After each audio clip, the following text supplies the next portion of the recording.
10 kontroversi lubang buaya.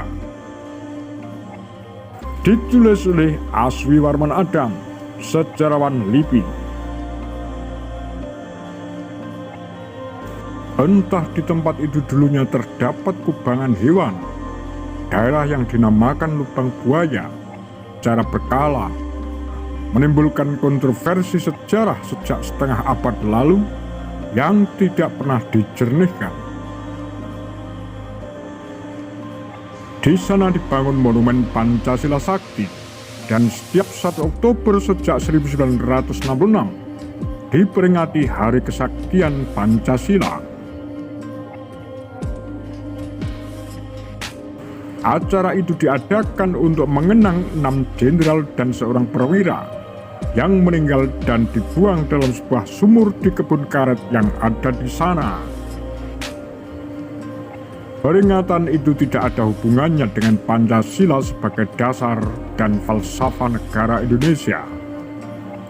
Bila makna kata sakti terkait dengan kekebalan dan kehebatan fisik seorang pendekar, tidak tepat bila Pancasila disebut sakti. Kita menjunjung dan mengamalkan Pancasila, tetapi bukan untuk mengeramatkannya.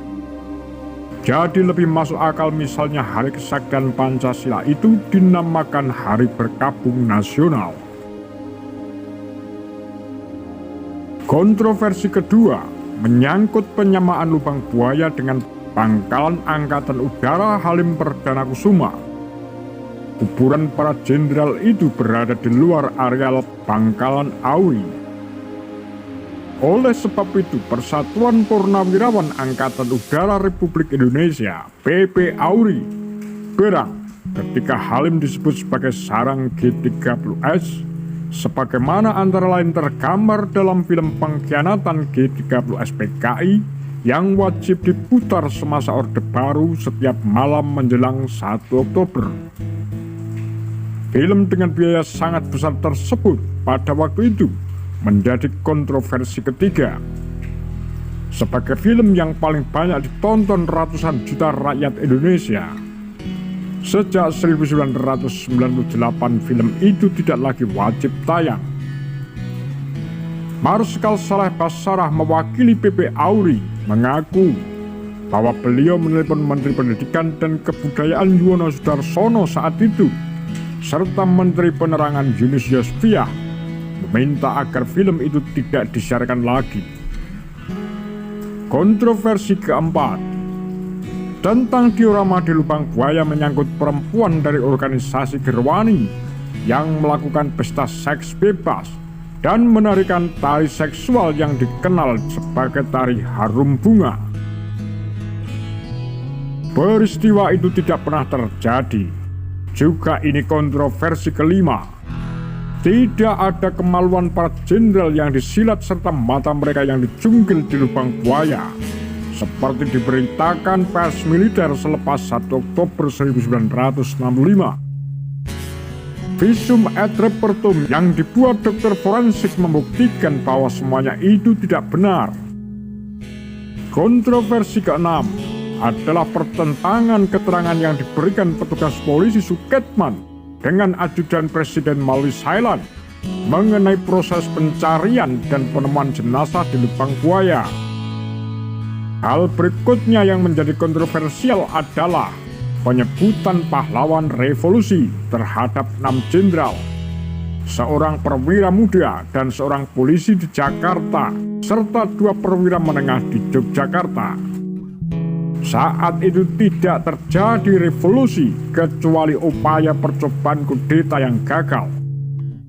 10 tokoh militer dan polisi tidaklah melakukan revolusi, bahkan mereka gugur tidak dalam peperangan.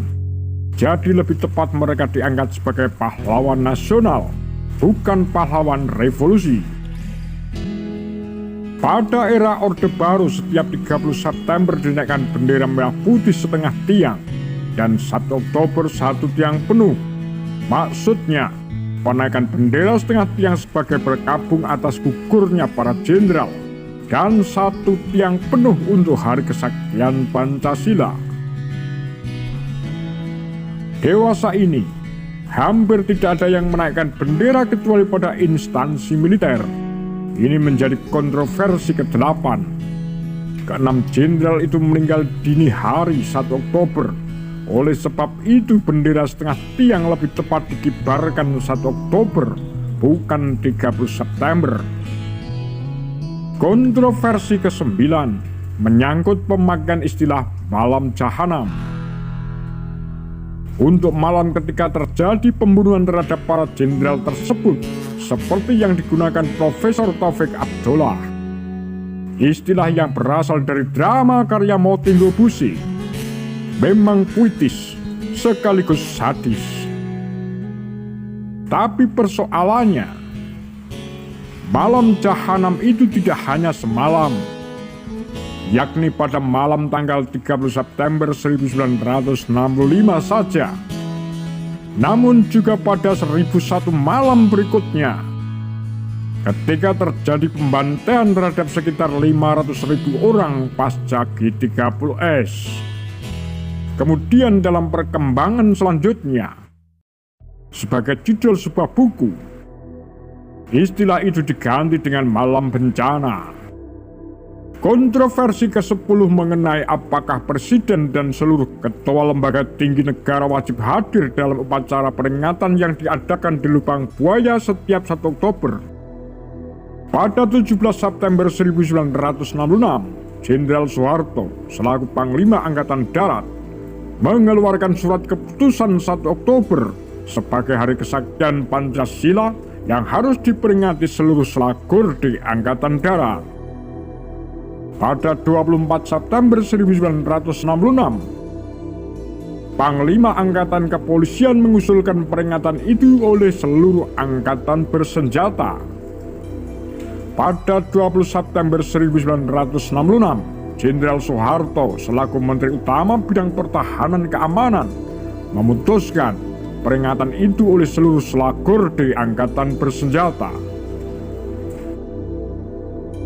Peringatan itu tidak wajib di Lubang Buaya, bisa juga di Istana Negara, atau lebih tepat lagi di Taman Makam Pahlawan, Kalibata.